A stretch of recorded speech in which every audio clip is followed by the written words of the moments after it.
Hey guys, so it's here bringing you another video. Now today is a episode of League Discussion. This is the series where I take a topic, rip it apart with my own opinions and experiences and encourage you guys to join in the conversation in the comments section below. Now just before we get into today's topic, which is all about going pro or turning pro in League, I thought a couple of announcements. Firstly, just to remind you again, I'm back in university, so especially in this first couple of weeks, if there's not a crazy amount of content, it's me just getting back into the swing of university.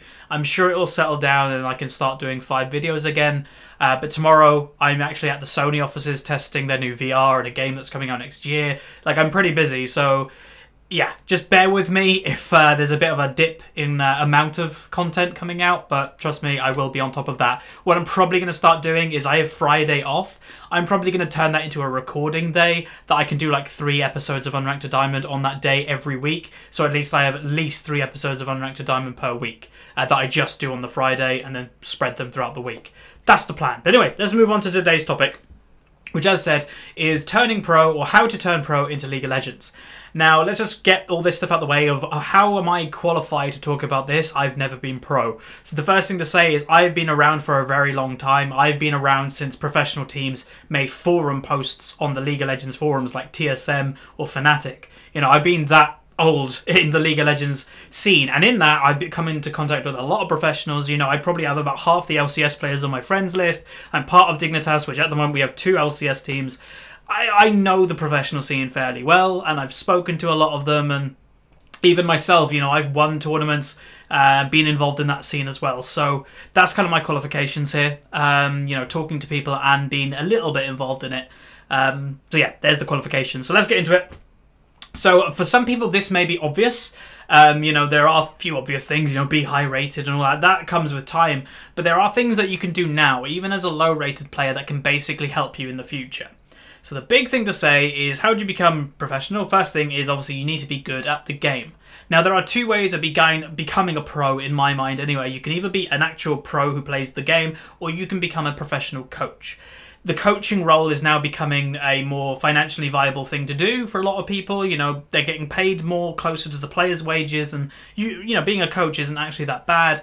And a coach doesn't have to be necessarily as skillful as the players mechanically, but the coach has to kind of make sure that they can challenge the players' ideas and thoughts, make sure that they can kind of come up with strategies. That's what a professional is all about.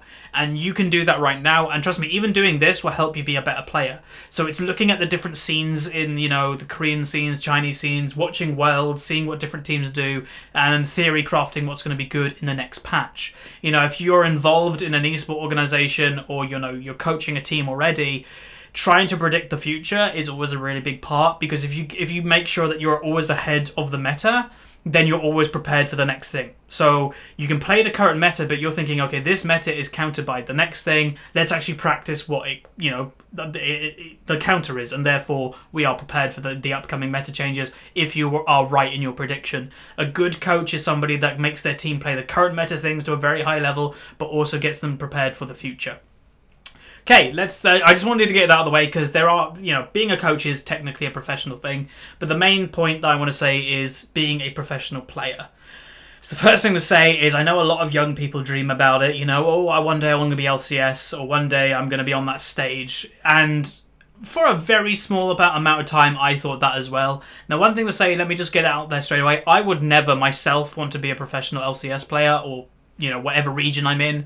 To me, there's more negative than positives. But I'm somebody that is very kind of level-headed and looking to the future. And I'd say, as a professional gamer, sure, you might have an amazing life in, you know, while you're 19, 20, 21. But when you retire as a professional gamer, you don't actually have a lot of future prospects, because you probably skipped your education to become a professional gamer and stuff like that. But anyway, this video is about helping people. How do you actually reach your dream if this is your dream? So let's get out the big one straight away. Be good at the game. That is just, you need to be good at the game. Every single professional, apart from a couple of exceptions, are pretty much Diamond 1, Master or Challenger. You're in that bracket, playing against the best players in the world of your region. And that, to me, is a 100% must. As I said, there are a couple of exceptions. Not so much modern days, but, you know, back in Season 3, you had Elements, and not the team, the player Elements. He used to play for Curse, he used to play for COG. He was actually a Diamond 3 player playing in the pro scene because he didn't take solo queue seriously, and he wasn't very good at climbing in solo queue, but he was a professional. That doesn't really happen anymore. It would be very hard to find a professional who is not Diamond 1+. So the first thing, if you your also mindset you have to think about is if you want to take someone's place, say someone on Dig, someone on CLG, in order for you to take that place, you have to show that you're better than them in some way. And solo queue is one way of showing that, but in the grand scheme of things, comparing solo queue to the pro scene isn't a great thing. But the solo queue is a lot easier than being a professional gamer, and that's why you need to be high rated, because in theory for a pro it should be easy to be challenger if you do want to be a pro. Next thing is get involved as early as you can in fives, in pre-made games, ranked fives, tournaments, that type of thing, as early as you can. And, you know, you can play them while you're in bronze, silver, gold. You can do that if you want to, but that is a lot more for fun. But as soon as you get into diamond, and if you have any aspirations of being a pro, and you're like, okay, I'm in diamond now, sure, diamond 5 still isn't great in terms of being a pro, but I'm going to try and get some 5v5 experience under my belt, you know, on communication, learn how to shot call, learn how to actually play with others in a coordinated way. So trust me when I say find a team as early as you can when you've got to the diamond level or master or challenger level, and start competing. Start doing pre-made fives, start doing tournaments, and I'll mention that in a minute, but just to get experience as fives, because somebody like, I don't know, we've had examples like a Zingy, who was a pure solo queue player, never really played fives a lot, and then went straight into LCS and didn't do very well. The reason that he mainly didn't do very well is, well, two reasons. One, his champion pool was quite weak. He was a one-trick pony that was trying to be something else. And then the second thing with him is he never really played with comms before. So when he was put on the LCS stage with communication, he was just not used to it, and he just didn't play his best because he couldn't concentrate, as his concentration was playing alone. So make sure you get used to playing with people as ASAP. Now, quickly, again, tournament play. Tournament play, in my mind, is the most important thing about becoming a pro. Obviously, yes, getting high rated, doing ranked fives, but tournaments is what can turn you into a pro. Tournaments is what people look at for new upcoming LCS players, challenger teams, that type of thing. So if you've checked all the boxes, you're a good player, you're in Diamond, Master, Challenger, you're part of now a Ranked 5s team, you're doing Ranked 5s quite a lot, the next step is tournament play. Now, there are a lot of tournaments out there. You know, there's different levels. Again, there's bronze to gold tournaments, then gold plus. I'd say, again, if you're a gold, platinum, even low diamond level player, you're going to have a hard time in tournaments, but still entering them is definitely worth it. I'm somebody that has been in a lot of tournaments over the years, and there are some tournaments you get knocked out the first couple rounds, and there are some tournaments that you actually win if, you know, you can go all the way. And tournaments, to me, give you the best experience of what, you know, the most realistic experience of what it's like to be a pro. You know, it's not like ranked fives that you finish the game, you click the re-queue button, and hey, you're straight in another game. There's set times to play. There's, you know, rules that you have to abide. There's proper, you know, if you've ever been in a tournament with casters, you can watch the game after. And I've done this a lot. You know, I've played in a game. I even have Jason Kaplan, an ex-LCS caster, cast it. And I kind of watched the game back with him casting it and being like, okay, because they can point out different things. It's a completely different experience. And it's one, again, get into as quickly as possible for when you've actually got to a good level. Because trust me when I say, you know, if these teams that occasionally you see on Reddit, like Team 8 is holding tryouts for a new mid laner or something. Obviously, that's not a great way to get a new player, but these teams will look for people that kind of tick all the boxes. That is a master challenger type player who's been in ranked 5s, challenger level potentially, and has played tournaments. If you have never played a tournament, you're not really going to be considered for a pro team.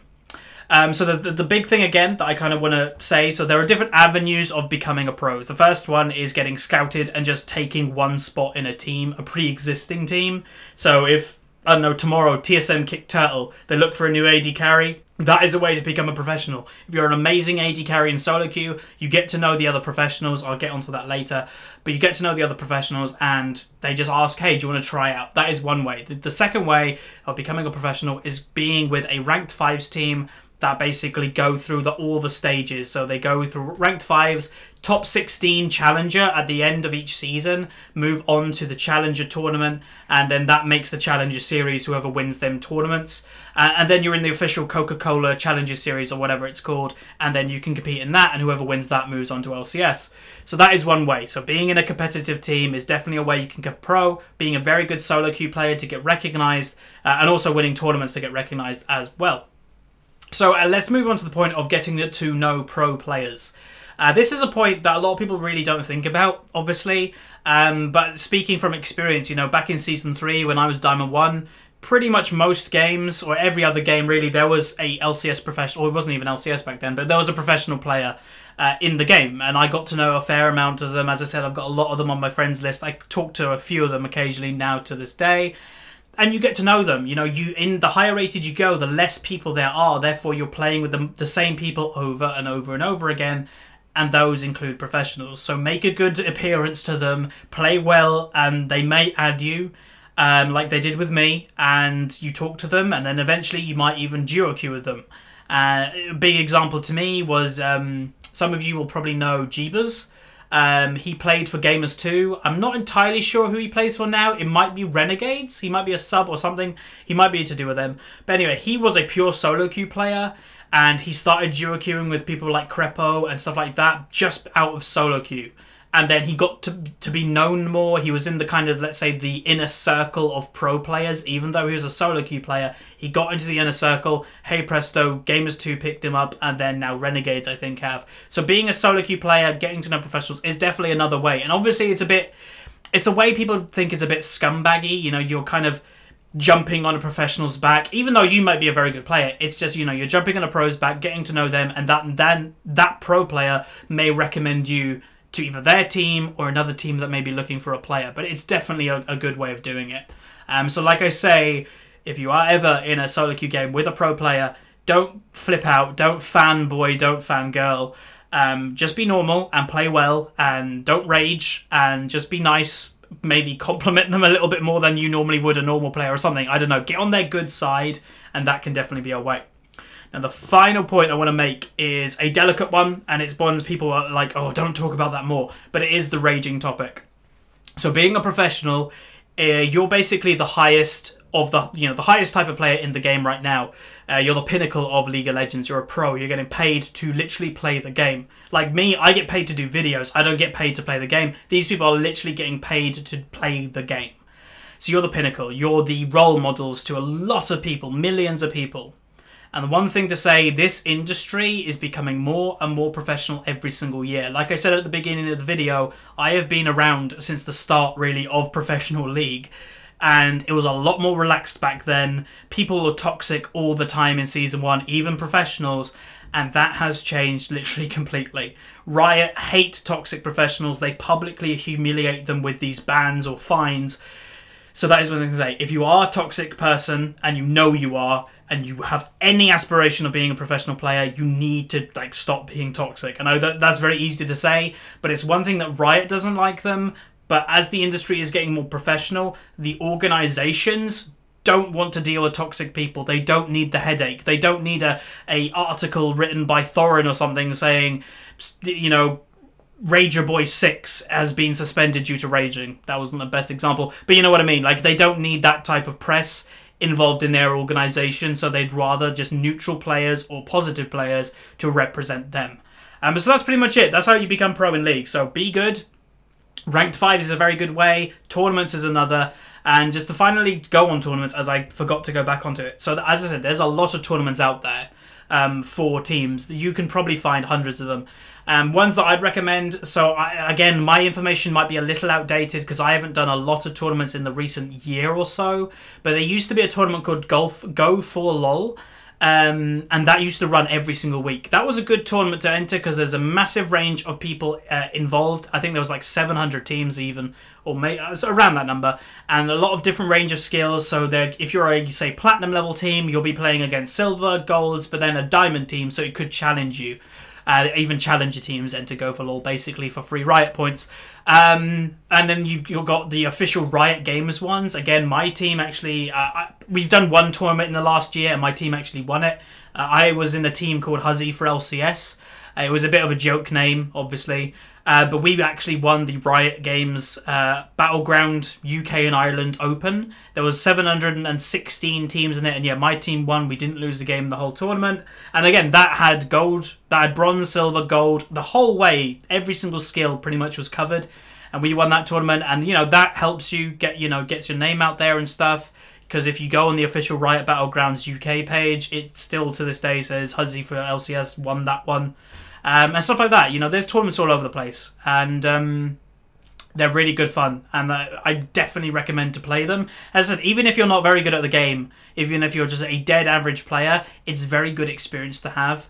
Because I remember when I first ever did my tournaments of League, I had no idea what was going on. So just do it to kind of learn the format, learn the rules, learn, you know, certain teams have to be on blue side, purple side, the order, so top, jungle, mid, AD support. All that stuff is in there. So yeah, that's it. So hopefully you guys enjoyed this League discussion. As I said, there will be content, there will be Unranked to Diamond, there will be gameplay stuff, but just in this first week, it's a bit stressful coming back to uni. So yeah, for the first couple of weeks, just bear with me. But anyway, hopefully you enjoyed this League discussion. If any of you ever turn pro, let me know. And that's it. So like the video if you like it, subscribe if you haven't, and I'll see you guys next time. See ya.